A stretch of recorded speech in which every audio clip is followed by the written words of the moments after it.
Είμαστε από τα σχολεία της Ιστοπής.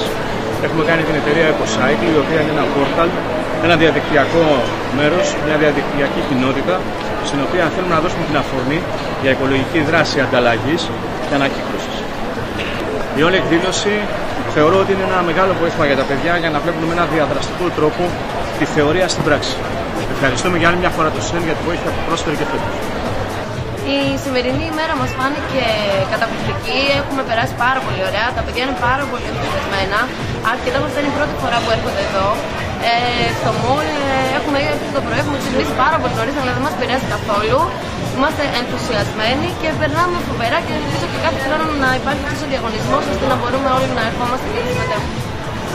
Γεια σας. Η Σοκολατόπολη ΑΕ του 4ου Γενικού Λυκείου Βύρωνα στήθηκε φέτος φτιάχνοντας χειροποίητα σοκολατάκια, τηρώντας τους όρους υγιεινής και μέσα στην προσπάθειά μας να φτιάξουμε τα σοκολατάκια και να τα πουλήσουμε, να μάθουν τα παιδιά για την επιχειρηματικότητα μέσα από τη στήριξη του Σωματείου Επιχειρηματικότητας Νέων. Πετύχαμε το καλύτερο δυνατό, έτσι θέλουμε να πιστεύουμε. Το αποτέλεσμα ήταν σήμερα να αποκτήσουν μια πάρα πολύ καλή εμπειρία τα παιδιά, να πουλήσουν το μεγαλύτερο μέρος της παραγωγής τους και να βγουν κερδισμένοι μέσα από όλη αυτή την πορεία.